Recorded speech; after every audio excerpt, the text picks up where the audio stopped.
Ladies and gentlemen, welcome back to our afternoon session. So much going on at this Doha Forum, including behind-the-scenes mediation efforts between some of the key regional foreign ministers and key stakeholders in the quickly unfolding, unraveling situation in Syria. We heard a little bit earlier on from the foreign minister of Turkey and from the UN Special Envoy to Syria. We move on now to our next session of the Doha Forum, a Newsmaker interview with someone whose critical work in the field and in the spotlight for the past 14 months or more has been quite literally a lifeline to so many civilians under daily assault. His organization has continued to come under sustained attack in Gaza. He has held several leadership positions within the United Nations system for the past 30 years, starting his professional career in the most peaceful nation on earth, Switzerland, but from then on, since the late 1980s, he has gone literally from one hotspot and one conflict to the next. Since 2020, I was going to date you a little bit, since 2020, he has been Commissioner General of the United Nations Relief and Works Agency for Palestine refugees in the Near East, in other words, UNRWA. Please welcome Commissioner General Philippe Lazzarini and our moderator, Christina Lamb, Chief Foreign Correspondent for the Sunday Times.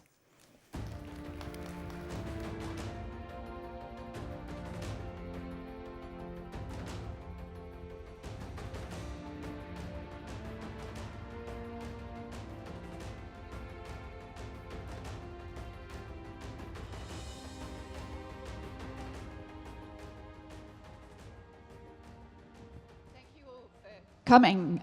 This session, I know, has been something of a movable feast in terms of where it was taking place, how long for, and timing. So thank you for persevering and coming. And it's a great honor for me to interview the Commissioner of UNRWA, Philippe Lazzarini. I'm not going to waste any more time with preamble, because I think everybody wants to know what you have to say. You're very much in the news for not only the agency's work in Gaza, but you also know the region like the back of your hand. So, Commissioner, we meet today on what I believe is the 75th birthday of your organization, and what must in many ways be a very sad birthday, with the agency facing what you've called its darkest hour, and the fact that when it was set up in 1949, it was only meant to be temporary for about 3 years. So I'd like to ask you to start with, is the fact that it's still in existence 75 years on testimony to the failure of the international community? Thank you, Christina, and pleasure to be here today. I mean, as you said, it's 75 years of a temporary, lasting organization. So if we are still here 75 years later, there is no doubt that this is the expression of a collective failure of the international community to have promoted a fair and lasting political solution on the Palestinian issue. So there is certainly very little to celebrate 75 years later, but if you refer to the darkest time of the agency's 75 years later, it's because today there are a number of attempts to try to dismantle and make the agency disappear with the overarching political objective to strip the Palestinians from their refugee status, and hoping that through the disappearance of the agency, that the question of the Palestinian refugees be not put on the table or addressed politically anymore in the future. So I want to delve into that, but first of all, perhaps you could just give a little explanation for people of what the agency's work is and how important it is. Well, UNRWA is quite unique within the UN system, because it's the only agency which is tasked to provide public-like services to one of the most vulnerable communities across the region, being the Palestinian refugees. We are primarily a human development organization. We have, over the generation of Palestinians, provided education to millions of girls and boys. And many of them, later on, have been not only extremely successful in giving back to their communities, but also have contributed to the prosperity in the region. When it comes to primary health, we are an agency which has provided, for example, universal vaccination coverage to the Palestinian refugees with sometimes success rate beyond what we would find in Europe and in the United States. But there is also an activity which is less known from the agency, is that we are also the custodian of the identity and the history of the Palestinian refugees. Basically, we have all the data and record of when Palestinians moved, from where they moved, and after that, we have the family tree from one generation to the other one. We had this information, by the way, as an anecdote, in Gaza until recently, because Gaza officially was still the UNRWA headquarters. And all the archives were there when the war started.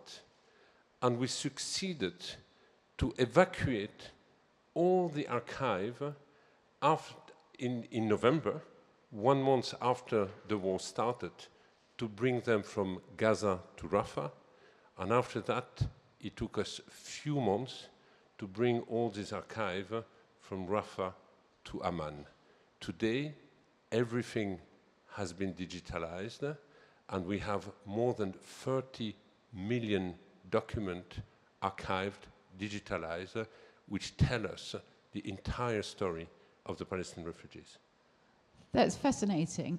Can you explain to us why UNRWA has become so controversial over the last year? You know, when I started as Commissioner General, I was told, we do not necessarily look you at the head of a UN agency, we see you as the head of a Palestinian organization. Now, my Israeli counterpart at that time said, ideally, we are against UNRWA, but your work is so vital and there is no alternative that we will find ways pragmatic ways to partner and cooperate with the organization. But when October 7 started, clearly there have been some stated war objectives. One, Hamas is Gaza, Gaza is Hamas. Hamas needs to be destroyed, Gaza has been destroyed, but UNRWA is also Hamas, UNRWA needs to be destroyed.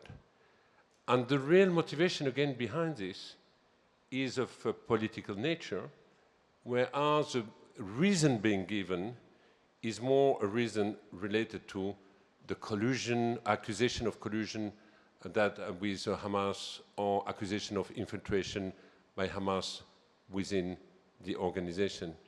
But here I just want to remind one thing. Relations with Hamas were very difficult. The senior management was accused of collaborating with the occupation force. Our education system has regularly been criticized because we have promoted gender equality, we have promoted human rights curriculum in our school, we have promoted summer camp with games, sport, art, mixed, which have systematically been subject of criticism. But you have, 13,000 employees in Gaza. Is it not possible that some of them may have been infiltrated by Hamas or may have links? I think here we have to make the distinction between individual and agency policy. Now, we had in January, we all know in this room, accusation and allegation that 19 staff might have participated to the horrible massacre of October 7. At the time this allegation came out, I was very clear. If this would be true, this would be a betrayal vis-à-vis the Palestinian refugees communities, but also a betrayal vis-à-vis the UN value. We have immediately put in place, together with the Secretary General, an investigation. The investigation team has cooperated, has requested information with the State of Israel and other member states, and the conclusion of this investigation have been made public in July. At the same time, there have been also an assessment led by the former Minister of Foreign Affairs of France, Catherine Colonna, to look at how robust the risk management of the agency is when it comes to neutrality issues.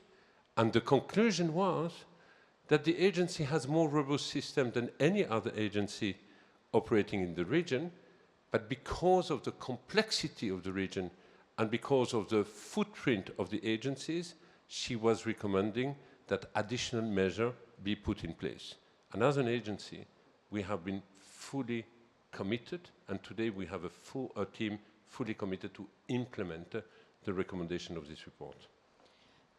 But if you're saying none of your employees were involved, you actually fired 9 employees. Why did you fire them? I am not saying that none of the employees was not involved. I'm saying we did not receive the proof that they have been involved. Basically, the conclusion of the report has been the following. For 9 employees, there is not enough evidence that they have participated to the October 9. For 9 others, if the information would be authenticated and corroborated, that would be ground for further criminal investigation. But this information could not be authenticated because the information came only from one source. And this is the reason why principle of precaution, reputation also of the organization, that indeed the collaboration with the staff could not continue. I want to go a bit more into that and the ban from the Knesset. But before we talk about that, I know you're banned from going to Gaza, but you were there most recently in March, was it? And you presumably get daily reports from your staff about the situation.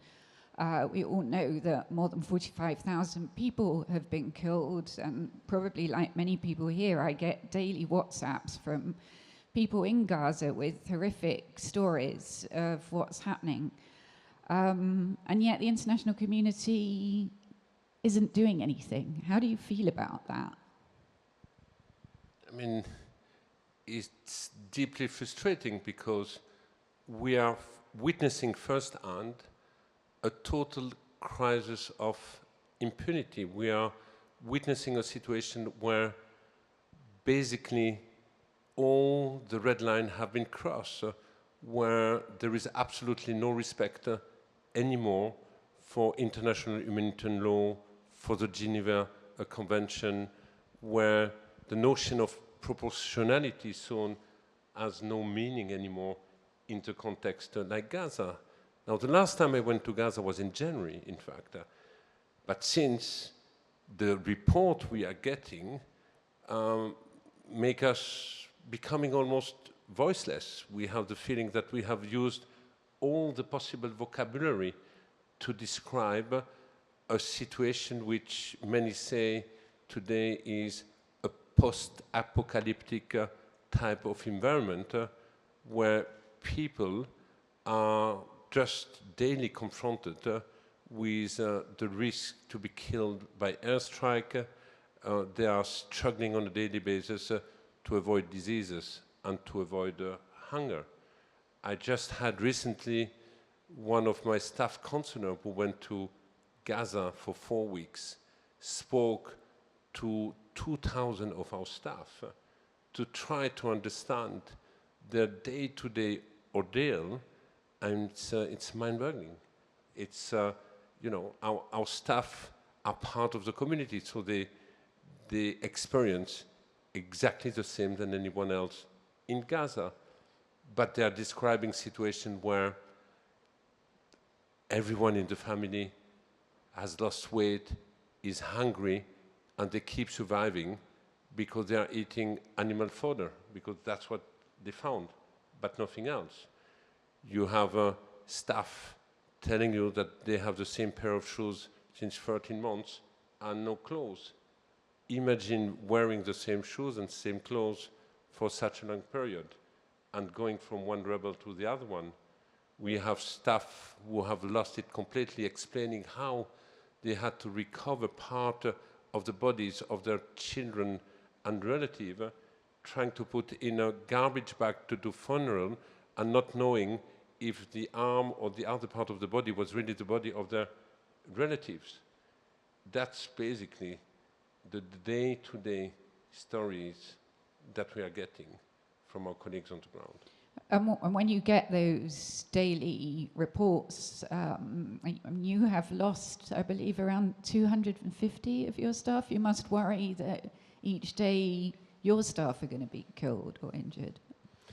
I mean, this is an horrible situation. You might recall that about 9 months ago, I was writing to the President of the General Assembly, and I told him that in my entire career, I would never have thought that I would be in a situation telling you that we have already lost, because they have been killed, so many staff, but I know that tomorrow we will have more. And at the time I was writing, there were 117 staff. Today, we have 250 staff who have been killed, and I have no idea where this will end up. So, yes, not only our staff has been killed, but many of them have been killed with relatives, but we have also our premises, which have been hit and targeted and damaged since the beginning of the war. Hundreds of people seeking the protection of the United Nations have been killed while they were in our premises. And daily we have also convoys or activities which are also prevented. You talked earlier about the lack of international response. You've been a very outspoken voice on the violations of international human rights law, particularly the attacks on your agency. You wrote in the New York Times in May, "These attacks must stop and the world must act to hold the perpetrators accountable." What if they don't? I mean, what does this mean for the rules-based order, which we've been talking about a lot these last 2 days, and our collective global humanity? I mean, first, the crisis of impunity we are observing, which I believe is unprecedented because it's unfolding under our eyes. We cannot say we did not know. Now, the lack of action is undermining the rule-based order. It's undermining our collective multilateral system. The Geneva Convention, international law are here to regulate behavior. But if this behavior are not regulated anymore, they become irrelevant. And this was what we have inherited from the post-War II. So I am very concerned about what that means. Because if we accept this precedent in the context of Gaza, there is absolutely no reason that this is not implemented anywhere else. And we heard yesterday at the opening from the Prime Minister of Qatar saying that there is also a growing feeling that this international-based order is a Western-driven order, which is applied only when it fits the Northern Hemisphere, but not equally everywhere, which ultimately means, and people rightly so, start to think, does it mean that some lives matter more than others? So I do believe it's extremely dangerous, and yes, we are also losing part of our humanity, because the danger in what I have seen over these last 14 months is growing unilateral empathy. And because you feel so much for one cause, you cannot feel anything on what happened on the other side. And this is extremely dangerous. I have to say, as a journalist covering this issue, it is the most polarizing of issues. It is extremely difficult. I think I'd like to move on now to the big issue facing your agency, which is the ban that the Knesset, the Israeli parliament, has voted, which is supposed to come into force next month. What would that actually mean, that ban? What would it mean for the people of Gaza? Well, first of all, it's extraordinary in terms of defiance that one United Nations member state decide to defy the mandate provided by all the other member states at the General Assembly to prevent and dismantle the agency which the rest of the international community has said will be the one we put in place to support the Palestinian refugees. Now, what does it mean? First, we as an agency, we are asking all member states to help us for this law not to be implemented. And secondly, to shield the organization, safeguard, insulate into any political process or any political pathway which would lead to a two-state solution and to empower Palestinian institution.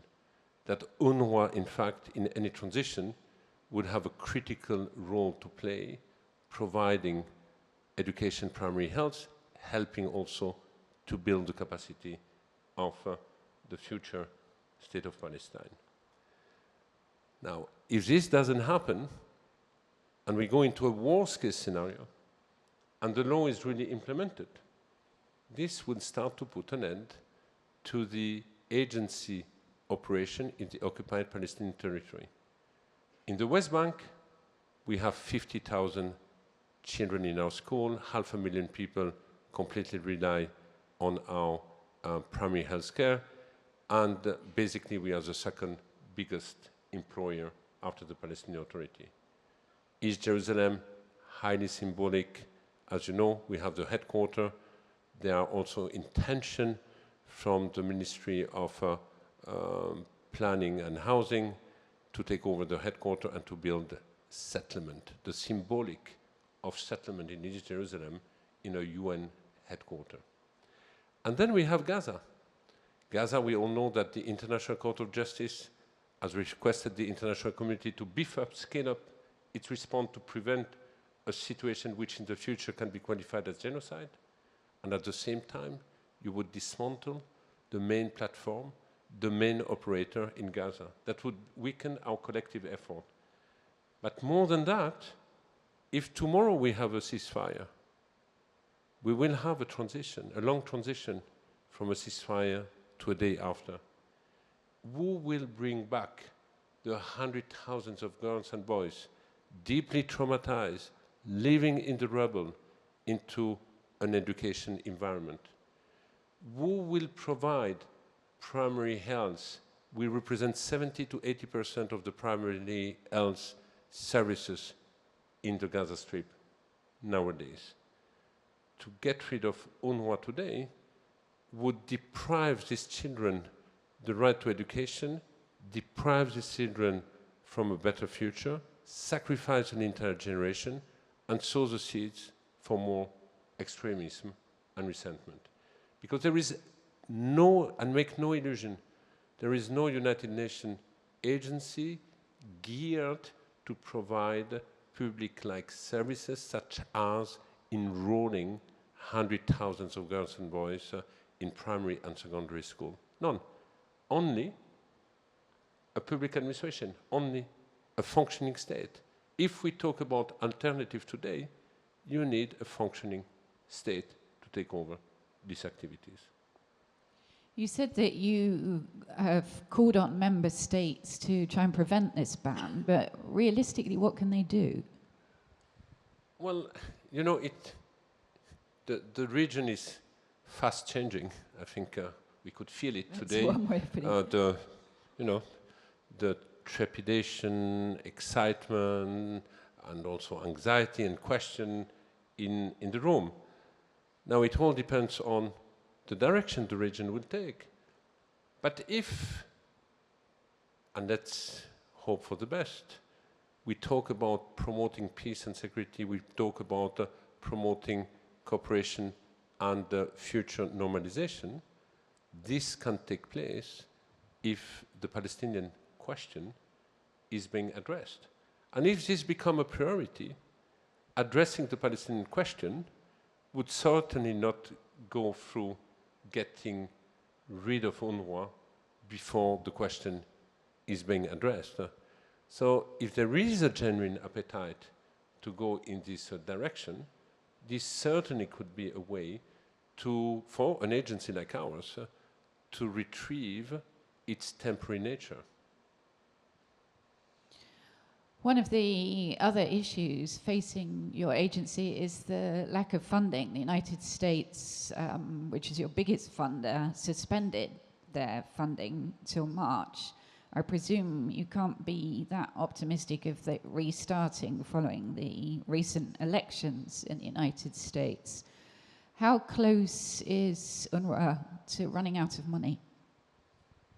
You know, if we would have met a year before or before October 7, I would have said that our main existential threat is of a financial nature, because we had this tension between what we are expected to deliver as a public service provider without the fiscal tool of a government, depending only on voluntary contribution and our resources. We were the only organization living with a negative cash flow, very unsettling for everyone. Now, at the beginning of the year, when the allegation came out, 16 countries have frozen their contribution to the agency. But because of all the action we have taken, they have resumed the funding to the agency. Now, it is true that the main donor, the United States, has stopped its contribution in 2024, and there is absolutely no indication that they will resume anytime soon. We will be able to muddle through in 2024. The forecast in 25 is bleak for the time being, because there is also a number of European countries going through austerity budget, slashing their international cooperation budget. But what we have seen this year also is an extraordinary generosity from the public. We succeeded to raise more than $130 million only in 24. Since October 7, $170 million through private donation, unheard in the history of the agency, shows the grassroots support the agency has enjoyed. Plus, we have also seen a number of countries from the Global South contributing to the agency, which they never did.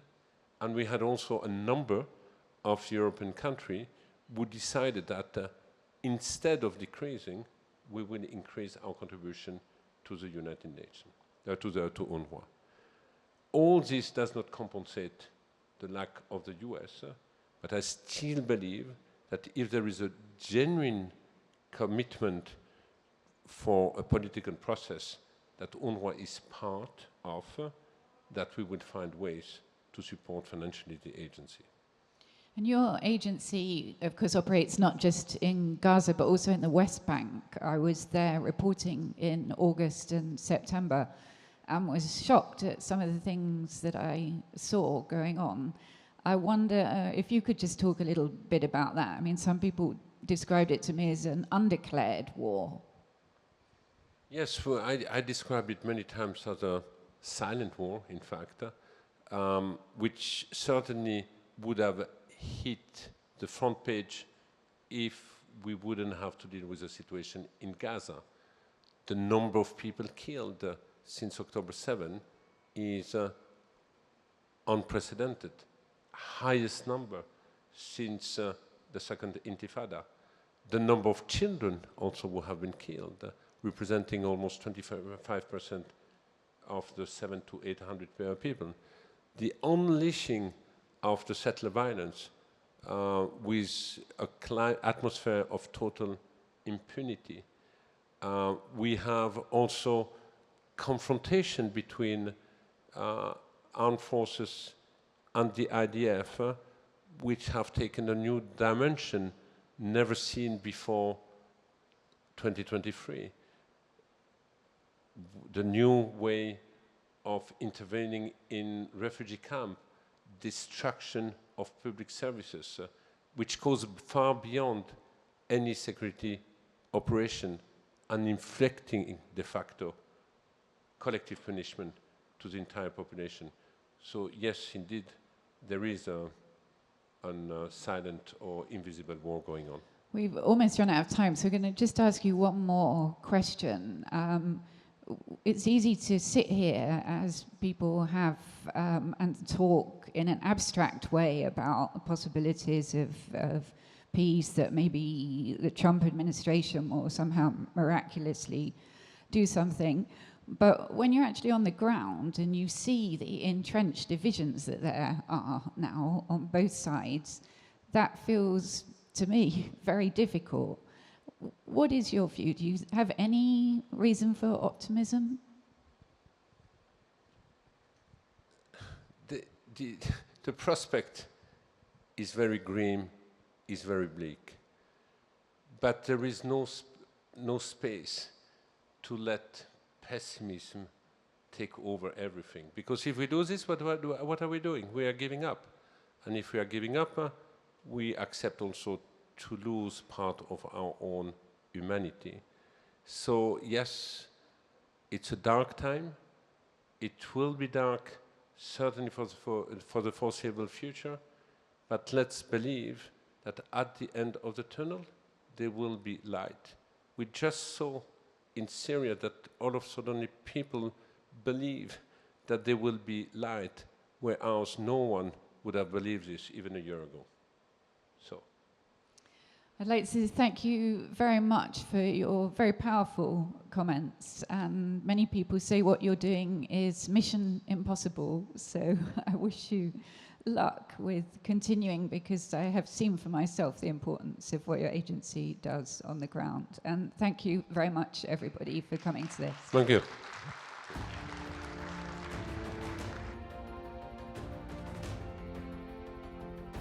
Thank you, Commissioner General Philippe Lazzarini. Thank you, Christina, for this discussion on the importance of organizations like UNRWA and the crucial work it does in the field to help so many people in need during times of crises and conflict.